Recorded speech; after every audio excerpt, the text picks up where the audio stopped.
Hello friend, welcome to ST tutorial YouTube channel. Friends, हम लोग economics का आपका एक ग्रामर पार्ट देखेंगे जो स्पेशल प्रैक्टिस सेट के रूप में हम लोग तैयारी कर रहे हैं। ये जो टीजीटी, पीजीटी, जीआईसी प्रयुक्त परीक्षा, टीजीटी सभी एग्जाम के लिए काफ़ी महत्वपूर्ण है और इसमें आने वाले सभी इंपॉर्टेंट क्वेश्चन होंगे आपके लिए। तो वीडियो को अंत तक जरूर देखिएगा और इसके पहले का पार्ट आप लोग प्ले लिस्ट में देख सकते हैं जाकर के, जो है आपके एग्जाम के दृष्टि से सारे प्रैक्टिस सेट को तैयार किए जा रहे हैं। तो वीडियो अगर अच्छा लगे तो चैनल को सब्सक्राइब कर लीजिएगा, लाइक कीजिएगा, दोस्तों में शेयर कीजिएगा। तो चलिए प्रश्न को शुरू करते हैं। 11 नंबर क्वेश्चन है, पीगो के अनुसार स्थिर साम्य का उदाहरण है। स्थिर साम्य का उदाहरण है तो सी ऑप्शन करेक्ट होगा, भारी पेदी वाला जहाज। ठीक है, ये स्थिर साम्य को दर्शाता है। ठीक है, समुद्र की सतह पर जो बड़ा भारी पेदे वाला जहाज होता है वो स्थिर संस्थिति में रहता है। ठीक है, या स्थिर साम्य में रहता है, ये पीगो ने बताया था।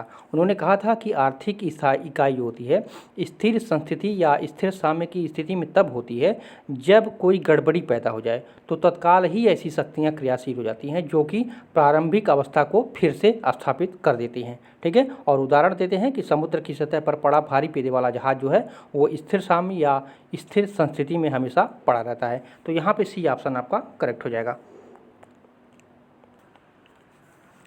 12 नंबर प्रश्न है, परिवर्तनशील अनुपात के नियम की पहली अवस्था समाप्त होती है जहाँ, कहाँ पे पहली अवस्था समाप्त हो जाती है? जहाँ पे एमपी वक्र एपी वक्र को उसके अधिकतम बिंदु पर ऊपर से काटे। एमपी का मतलब होता है आपका सीमांत उत्पादन। ठीक है, सीमांत उत्पादन। और एपी का मतलब होता है क्या? औसत उत्पादन। ठीक है, औसत उत्पादन, यानी सीमांत उत्पादन वक्र जो होता है वो औसत उत्पादन को उसके अधिकतम बिंदु पर जो है ऊपर से काटे, तब जो है वहाँ पे पहली अवस्था समाप्त हो जाती है। जैसे यहाँ पे हम ग्राफ के द्वारा देख सकते हैं, वाई एक्सिस, एक्स एक्सिस। ठीक है, यहाँ पे देखिए ये ग्राफ हो गया और यहाँ पे एक, यहाँ थोड़ा बढ़ा लेते हैं, ये मान लीजिए है आपका एमपी यानी सीमांत औसत, और ये यहाँ पे आ जाता है ऐसे करके।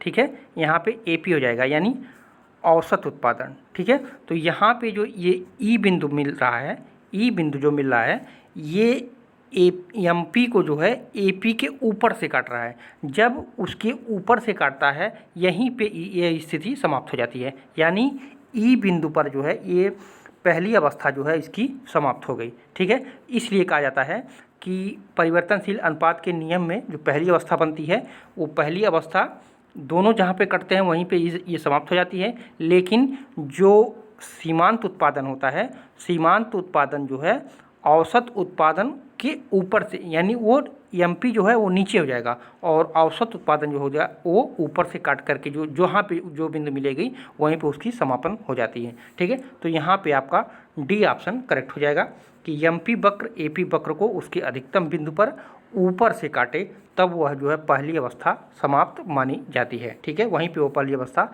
समाप्त हो जाती है। तो डी ऑप्शन आपका करेक्ट हो जाएगा।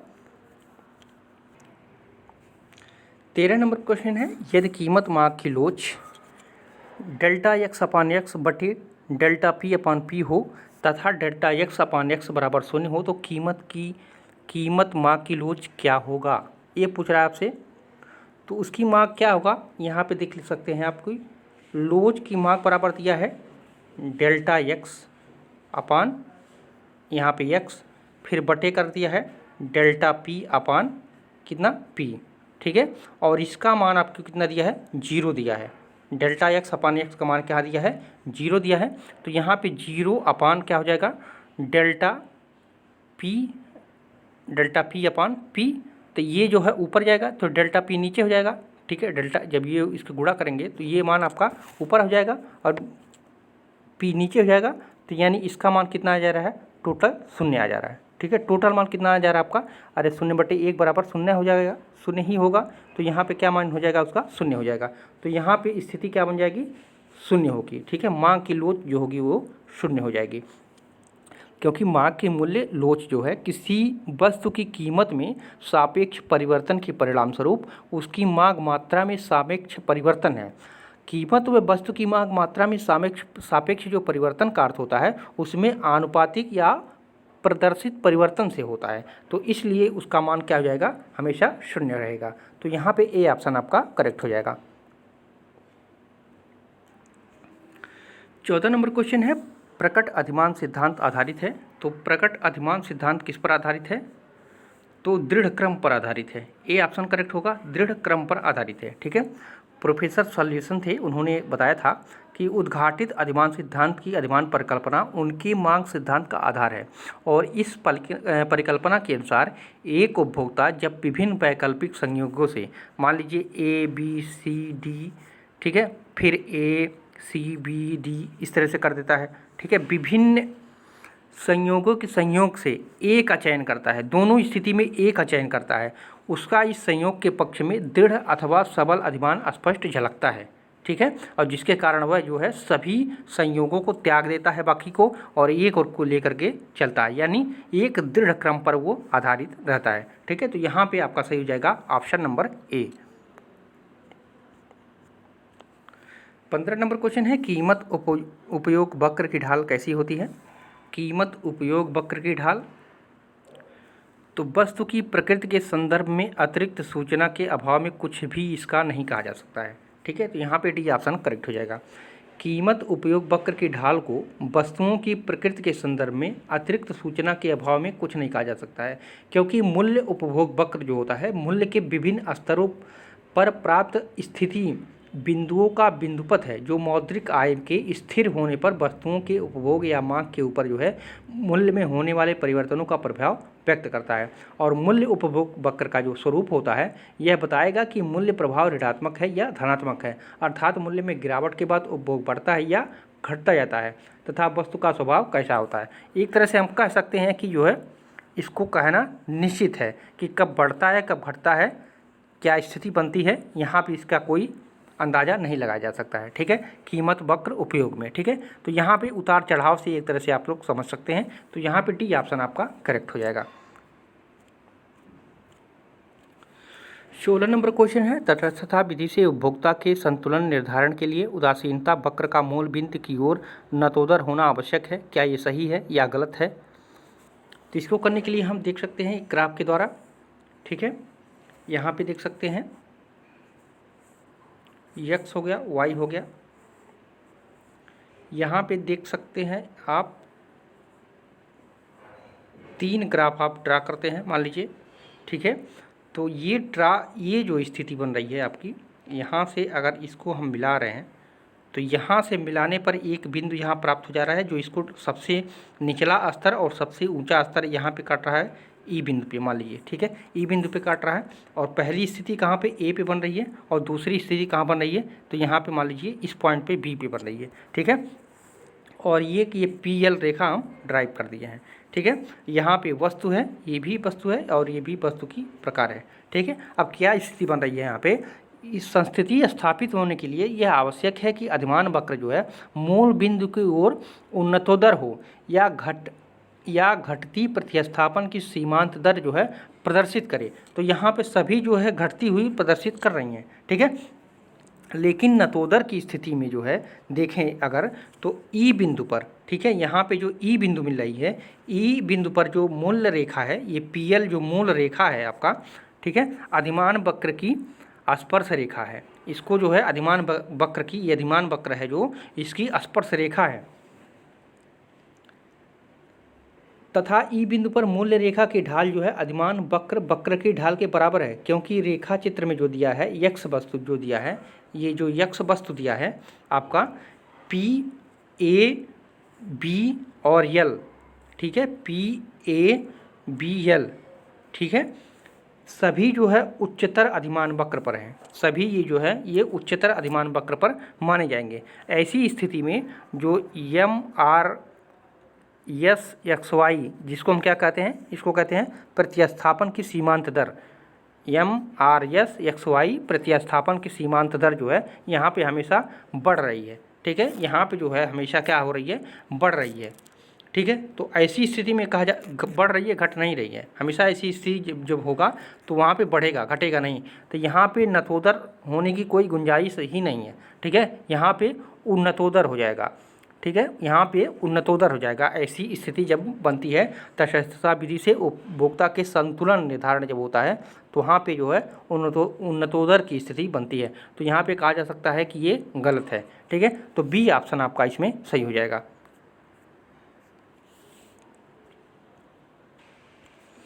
17 नंबर क्वेश्चन है, संलग्न चित्र में रेखा बी सी डी और जी, ठीक है, प्रदर्शित करता है। तो ये जो रेखा है बी सी डी जी, ये जो रेखा है क्या प्रदर्शित कर रहा है? तो ये प्रदर्शित करता है आपका सीमांत आय वक्र को। ठीक है, सीमांत आय वक्र को ये प्रदर्शित करता है। क्यों? क्योंकि अधिकतम लाभ प्रदान करने वाले कीमत उत्पादन संयोग का पता लगाने के लिए जो है विकुंचित मार्ग वक्र को तदनुरूपी सीमांत आय वक्र, ठीक है, इसको सीमांत आय वक्र, सीमांत उत्पादन या सीमांत आय कह सकते हैं। ठीक है, बनाया गया है। और विकुंचित मार्ग वक्र से जो है संबंधित सीमांत आय में जो वक्र है सांतरता या डेंसिटी निर्गत होती है। और चित्र में जो दिया है बी एफ, आपका बी से लेकर के एफ, ये वाला जो रेखा दिया है, ठीक है, विकुंचित मार्ग वक्र के तदनुरूप सीमांत आय वक्र जो यमार है आपका बनाया गया है, जिसमें सी डी समांतर, ये सी डी समांतर भाग है किसका? तो ई एफ का समांतर भाग ये हो जाएगा। ठीक है, और यदि अल्पाधिकारी का सीमांतर लागत वक्र इस प्रकार का है तो सीमांत आय वक्र में सीमांतर भाग जो है सी डी में से जो है गुजरता है और अल्पाधिकारी को वर्तमान कीमत पर जो है ओ पी पर ही अधिकतम लाभ प्राप्त हो जाएगा। यानी ओ पी कहाँ पे आपका है? यहाँ पे देख सकते हैं ओ, और एक मान लेते हैं हम ओ पी। तो यहाँ को ओरिजिन हम, यहाँ पे जो ये कटान बिंदु है यहाँ पे इसको ओरिजिन हम दर्शा सकते हैं। तो ओपी पे अगर हम एक रेखा ड्रा करते हैं तो वहाँ पर उसका अधिकतम लाभ प्राप्त होता हुआ दिखाई देता है। ठीक है, तो यहाँ पे जो ये प्राप्त रेखा है ये हमेशा बढ़ती ही जा रही है, बढ़ती ही जा रही है। ठीक है, तो यहाँ पे हम कह सकते हैं कि ये अधिकतम लाभ प्राप्त की दिशा में प्रगति पर है। ठीक है, तो यहाँ पे सीमांत आय वक्र को ये दर्शाएगा। ठीक है, तो ये आपका ऑप्शन नंबर बी ये सही हो जाएगा। ठीक है, 18 नंबर क्वेश्चन है, निम्नलिखित चित्र में प्रतिस्पर्धी फर्म के टी बिंदु पर, यहाँ पे टी बिंदु जो प्राप्त हो रहा है यहाँ पे देखिए। ठीक है, टी बिंदु पर क्या प्राप्त होता है? तो यहाँ पे सामान्य लाभ सम्मिलित है, सामान्य लाभ सम्मिलित है। सी ऑप्शन आपका करेक्ट हो जाएगा। ऐसी फर्म जिनकी औसत लागत औसत आय के बराबर हो, ठीक है, औसत लाभ यानी AR औसत उत्पादन और यमार क्या होता है? सीमांत उत्पादन। जब दोनों बराबर होते हैं, यहाँ पे बराबर दर्शाया गया, सीधे आप लोग देख सकते हैं आंसर को, यहीं से प्राप्त हो जा रहा है। ठीक है, औसत लागत और औसत आय के बराबर हो तो ऐसी फर्म जो है सामान्य लाभ अर्जित करेगी। ठीक है, तो यहाँ पे आप लोग ग्राफ में ही तुरंत देखिएगा, प्रश्न में अगर ऐसा दर्शाया हो कि औसत उत्पादन और सीमांत उत्पादन बराबर दिख रहे हों तो वहाँ पे सामान्य लाभ तुरंत सम्मिलित हो जाता है। ठीक है, अब रेखा चित्र में अगर देख लीजिए यहाँ पे टी है, टी बिंदु पर सामान्य लाभ या हानि से जो है आपका AC यानी औसत उत्पादन और AR में अंतर होना चाहिए। ठीक है, तो यहाँ पे अंतर भी दोनों प्रकट हो रहे हैं, तो यहाँ पे सीधे आप लोग आंसर देख सकते हैं, यहाँ से प्राप्त हो जा रहा है। ठीक है, तो यहाँ पे सामान्य लाभ सम्मिलित होता है, तो यहाँ पे सी ऑप्शन आपका करेक्ट हो जाएगा। 19 नंबर क्वेश्चन है, मार्ग की लोच E, औसत आय AR और सामान्य आय MR के बीच संबंध को निम्नलिखित सूत्रों में से किससे दिखाया जाता है? तो यहाँ पे ए वाला ऑप्शन सही हो जाएगा, E बराबर AR अपन AR माइनस MR। ठीक है, औसत आय, सीमांत आय और मार्ग की लोच में जो है संबंध होता है, तो यहाँ पे लिख सकते हैं मार्ग की लोच बराबर होता है, क्या होता है? औसत आय, यही होता है, औसत आय बटे औसत आय माइनस सीमांत आय, यही दर्शाया जाता है। तो इसको हम ई से रिप्रेजेंट करते हैं और औसत आय को AR से रिप्रेजेंट करते हैं, तो AR माइनस MR यानी ये हो जाएगा आपका सीमांत उत्पादन। तो यहाँ पे पहला ही ऑप्शन आपका ये फार्मूला हो जाएगा, E बराबर AR अपन AR माइनस MR। ठीक है, तो यहाँ पे ए ऑप्शन सही हो जाएगा। 20वां नंबर क्वेश्चन है, अवसर स्थिर लागत को प्राप्त किया जा सकता है तो किसके द्वारा? तो AFC बराबर TFC TQ के द्वारा। ठीक है, कुल स्थिर लागत को उत्पादित इकाइयों द्वारा भाग देने से जो भाजनफल प्राप्त होगा वही प्रति इकाई औसत स्थिर लागत कहलाएगी। ठीक है, इसका सूत्रात्मक रूप है AFC बराबर TFC अपन TQ। ठीक है, जहाँ AFC क्या है? तो औसत स्थिर लागत है। ठीक है, औसत स्थिर लागत है इसको कहते हैं। और TFC जो होता है ये इसको क्या कहते हैं? कुल स्थिर लागत। ठीक है, कुल स्थिर लागत इसको कहते हैं। और TQ क्या है? वस्तु की मात्रा है। TQ से तात्पर्य है टोटल आउटपुट या वस्तु की मात्रा कह सकते हैं। ठीक है, टोटल आउटपुट या वस्तु की मात्रा। तो ये फार्मूला आपको औसत स्थिर लागत को इस फार्मूले से प्राप्त किया जा सकता है। ठीक है, तो यहाँ पे डी ऑप्शन आपका करेक्ट हो जाएगा। तो फ्रेंड्स, ये रहे कुछ महत्वपूर्ण प्रश्न। कैसा लगा वीडियो? और सारे प्रश्न इंपॉर्टेंट है और प्रश्न को अच्छी तरीके से आप लोग जरूर तैयार कीजिएगा और आपके एग्जाम में हेल्प करेगा। तो पूरा वीडियो देखने के लिए आप सभी को धन्यवाद। अगर वीडियो अच्छा लगा हो तो शेयर कीजिएगा, लाइक कीजिएगा। फिर मिलते हैं अगले पार्ट में।